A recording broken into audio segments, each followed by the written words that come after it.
welcome to Dear Hank and John. Or as I like to think of it, Dear Travis and Hank. Oh, Travis, what are you doing here for this very weird and short and special episode of Dear Hank and John? Well, I'm glad you asked. Basically what's happening is the McElroy brothers have decided that we are going to, like a virus, spread throughout everyone else's podcasts and take them over. That would be a lot easier than just starting more of our own. So actually by next week, you'll be replaced with Griffin. And then Justin will join us the week after, and then it'll just be more my brother. I feel like Dear Hank and John grew at a fairly steady rate until we started telling everybody that my brother and me existed, and then everyone was like, "Oh, why am I listening to this dumb advice podcast from two brothers when I could be listening to this amazing, much funnier podcast from three brothers?" So I don't know anyone. I think that happened to everyone. Like I think like Serial saw a drop off when people realized my brother and me existed. This American Life. Yeah. A lot of people have seen that drop. Don't feel bad. It's like the opposite. It's like the McElroy bump, but not a bump. Right. The McElroy suck. Reclamation, I call it. The rump. Exactly. You are in fact here because we're doing a thing. You and me and the guys from Welcome to Night Vale and also my brother John. And there's very little time left to support the IndieGoGo campaign. And so we are doing a special mini episode of Dear Hank and John with Travis McElroy and no John, and which we will answer a few questions. But first we will talk about PodCon. Tell me about PodCon, Travis. Why did you say yes when I pitched this idea to you? Well, first and foremost, one of the reasons I was very excited about it is even though I think to many people podcasts seem like they've been around forever, it's still such a new media and we're still figuring it out. But the whole sphere has really blossomed in the last couple years. And I'm not going to say we're the first people to ever do a podcast convention, but any opportunity to bring everybody together and really kind of cement it as an art form is so interesting to me, especially with the focus on production and like the shows themselves and not just the listening, but the creating of them. Is so important, and building the community of podcasters and podcast consumers is so important. I love bringing those people together so we can talk about the creation, what people like, what we think is developing in the art, in the space, all of that stuff. And so when you said, "Hey, I want to bring people together under the banner of podcasts," I was on board from like the word go. I was so excited. And like the thing to remember also is that everybody who makes podcasts is also a huge fan of podcasts. So we also just want to get together and celebrate it and watch our friends do their thing that they do so well. So like when you came to me and like, "Hey, I've been talking to the guys at Welcome to Night Vale," like I was starstruck. I'm a huge fan of Welcome to Night Vale. I'm a huge fan of yours and of John's and like the people that we have coming to the show. Like, I'm just as excited to go and interact with the people who consume my show as I am to go and meet the people who create the shows that I love. So there's such a wonderful blending and getting to go as both a creator and a fan is so exciting. I'm so happy about it. I'm really looking forward to it. I hope people are too, because there's going to be some really amazing guests. And even more every day, it feels like we get somebody else on board, and it's growing to be this really awesome event that I really hope people come to. Well, I know that people will come to it because a bunch of people have already gotten their tickets on the IndieGoGo. Tickets will be available after the crowdfunding campaign ends. We're doing the crowdfunding campaign so that we can sort of have a better idea of how many people we can offer support to when we're inviting them to the conference. So like there's one thing to say like, "Hey, we want you to be on stage. We want you to do this fun thing." But it's another thing to say, "And also we can pay for your flight out and your hotel room, so you don't have to worry about that." The price will go up after the end of the campaign, which is on Monday. The next Monday after this is uploaded, so like 2 or 3 days from right now when you're listening to it, probably. And some of the ticket levels won't be available at all. So some of our higher end levels will not be available. So check it out, save some money, and come on out to PodCon. And we should also say, in that IndieGoGo campaign, it's not just your rewards don't stop at admittance. There's like meet and greets that you can pay for, become a sponsor at that level, or like a thumb drive full of episodes, or swag bags, or a lot of different levels and a lot of cool stuff that you can get, and also support an awesome endeavor that you can then participate in. You win twice if you support PodCon. And the other thing is that during the campaign and also afterward, we have a perk that's for remote attendance. If you can't come to Seattle, for a lower price, you can get all of the stuff that we are doing at the event delivered to your favorite podcast feed app so that you can listen to it, because that's what you do. Anyway, and I'm pretty sure this is gonna be all pretty fun stuff to listen to. Anyway, it's gonna be good, and we're gonna have a good time. But I also wanted to answer some questions from our listeners. If you're down for that, have you listened to Dear Hang It, John? Yeah, because it's a lot like my brother and me. Well, sometimes I'm listening to one and I can't tell if I'm listening to the other, but that's okay because they're both great. Do you want a Yahoo? What? Wait, where am I? This could very well be a Yahoo. What would happen if the flood went to Jupiter? It's from a preschool teacher in Seattle. I took this question because I assume that this preschool teacher is going to come to PodCon because this preschool teacher is in Seattle. So come on out. The kids that I teach were asking about droughts and floods and why they happen. Things were going well until one child asked me in her most serious voice, what would happen if the flood went to Jupiter? And I had no good answer for her. She wants to know what a cataclysmic flood would do to the solar system. I don't have a good answer. And I've asked NASA and Neil deGrasse Tyson and Randall Munroe, and I've gotten no answer. So now it is down to Hank and Travis. This is amazing, and I'll tell you why. When you first posed the what would happen if the flood, I saw like capital T, capital F, the flood. And my first thought was, this is either... Like the They Might Be Giants album? Yeah, it's either a band or it's like some kind of weird disease or like an all-consuming demon. I think that if the flood were a band and they went to Jupiter, it would be an opportunity for great scientific progress. I don't know why we would have sent them and not astronauts.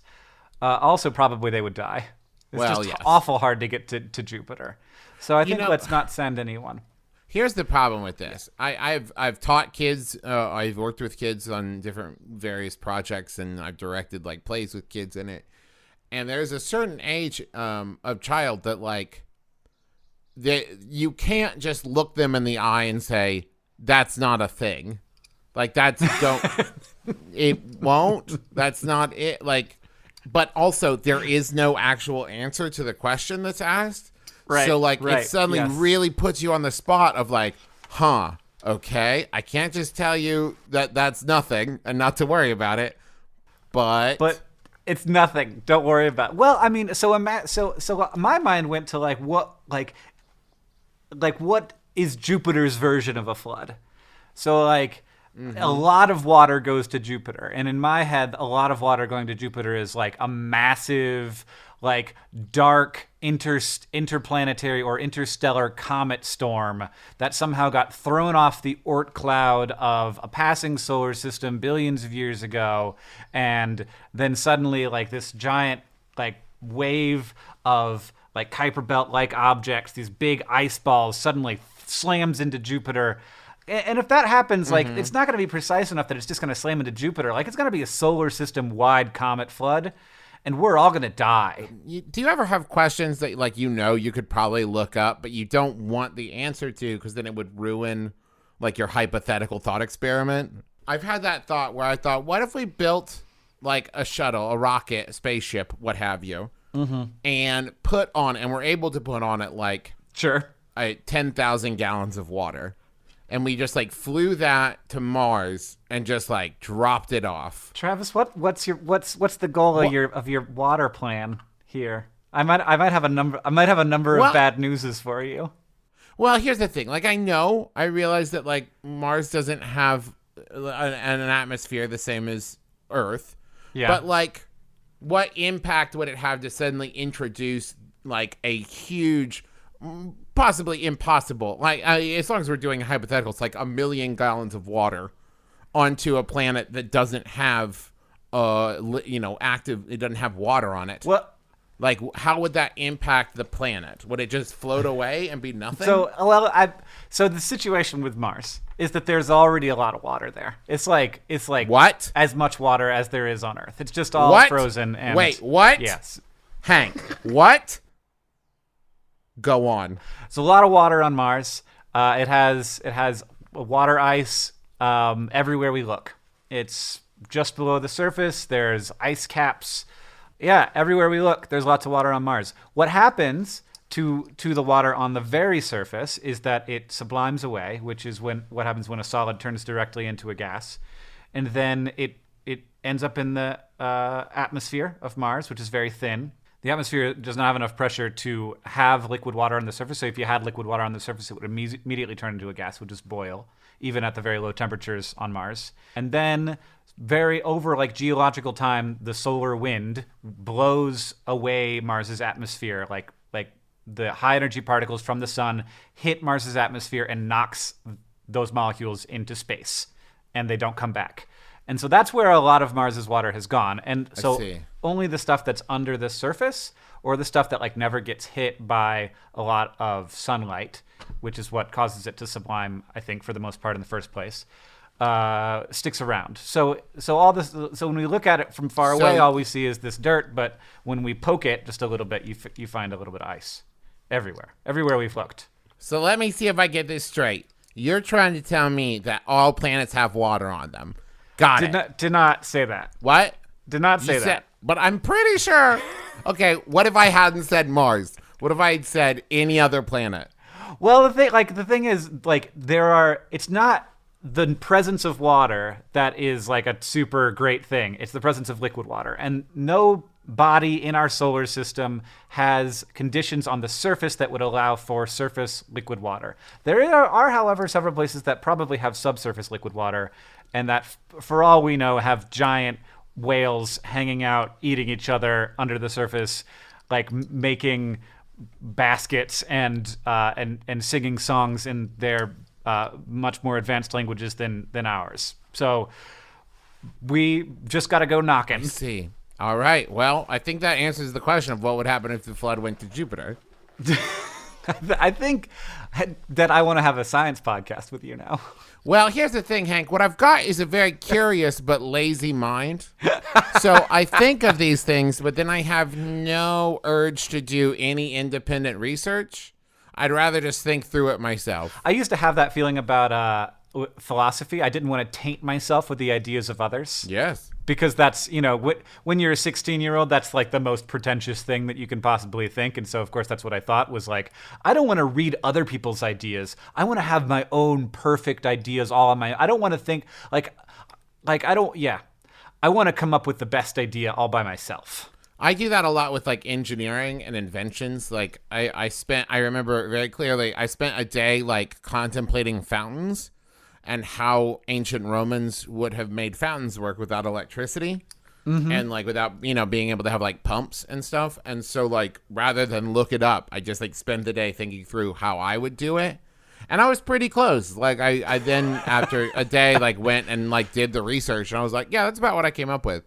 And like, it's just kind of like a self-mind puzzle to be like, could I have been an inventor in Rome? Yeah, totally. Would have done great. You're basically Archimedes.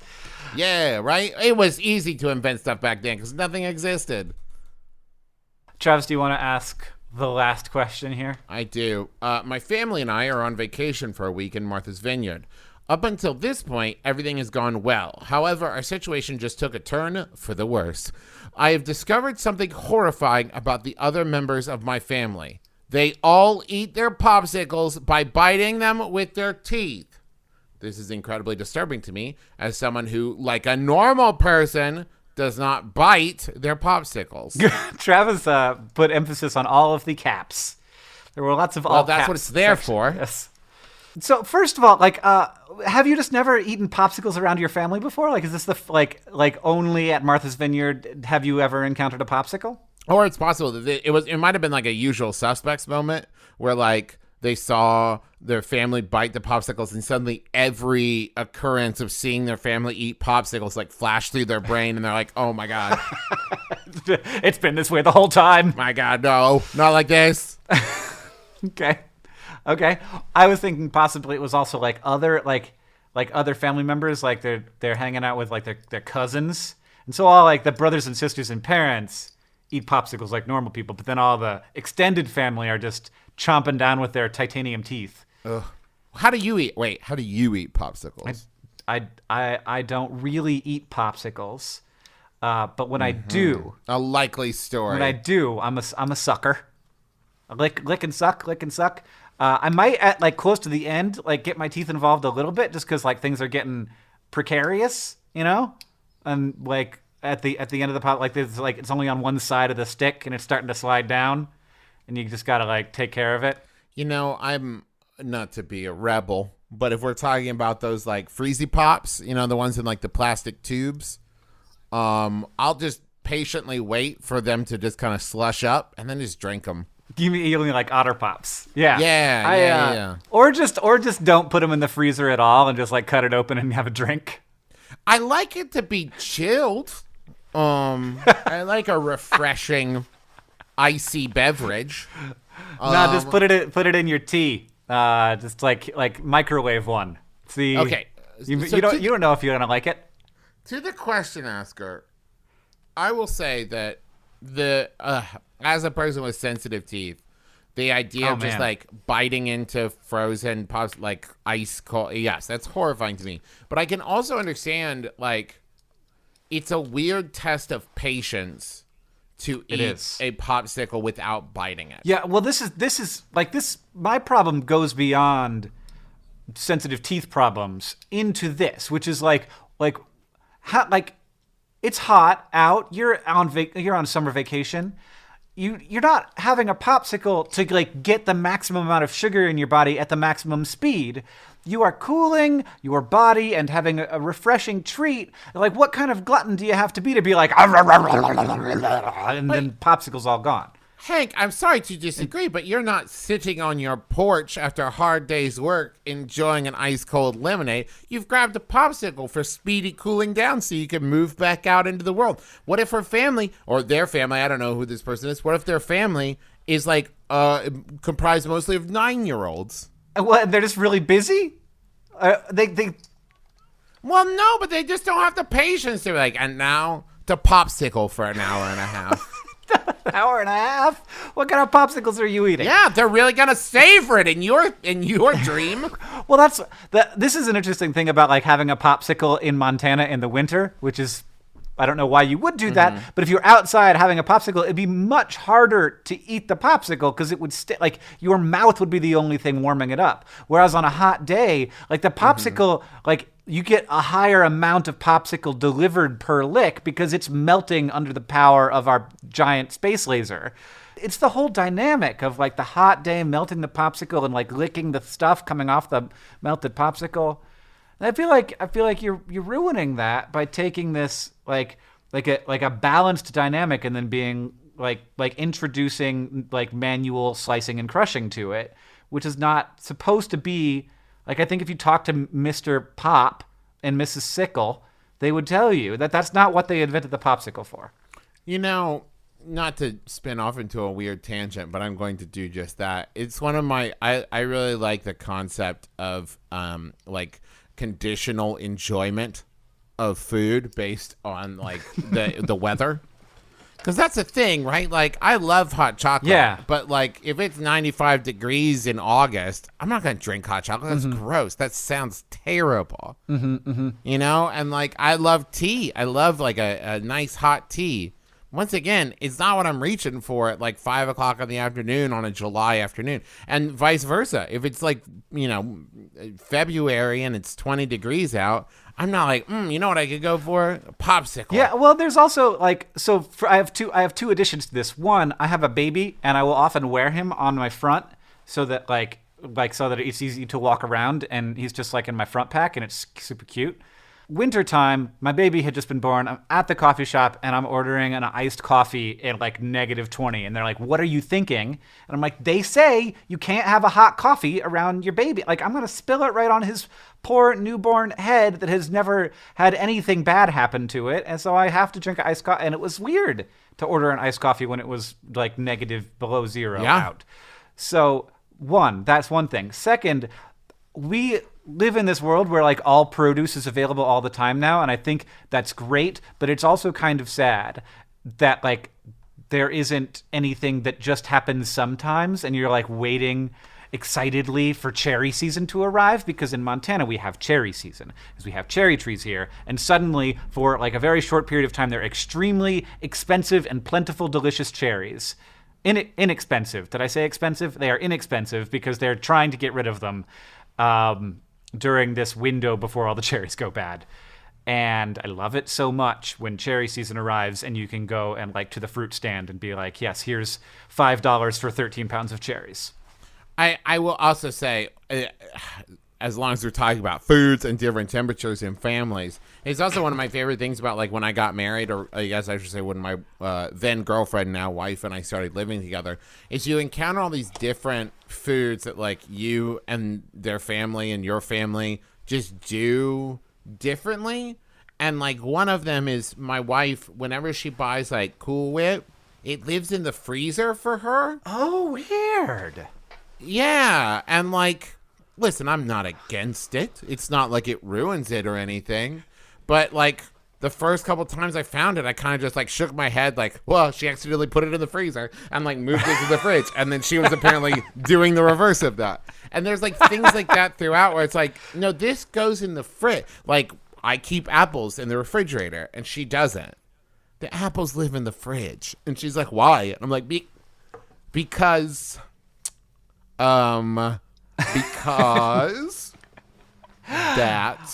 is where they go. But I can't imagine as a person with sensitive teeth biting into an apple that's been in the fridge. Well, see, but I think in my mind it's a matter of like the cold will slow down the spoiling process. Right. No, I understand, but I would never do that. Travis? Yes, Hank? I feel like I have to quote you and turn to our question asker here and say, I apologize to your family for yucking in their yum. Don't yuck in their yum. They can eat popsicles however they want. I will say this, though. You don't have to watch them eat popsicles, and I recommend that you do not. Much like I don't like watching people chew on hard things, because it makes my teeth, like it sets my teeth on edge, to turn a phrase. And so, like, you should not watch people bite into cold things, because it might destroy your sanity. And that is where we're going to end this episode of Dear Hank and John with Travis McElroy. Travis, you are at a bunch of podcasts. And yeah, if you people can don't find know, them all on McElroyshows.com if you want to. There it is.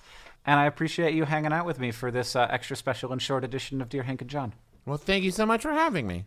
This episode of Dear Hank and John was edited by me, and it was produced by me, and everything was done by me because I didn't want to mess with anybody and give them extra work to do. Thank you, me, for doing all that.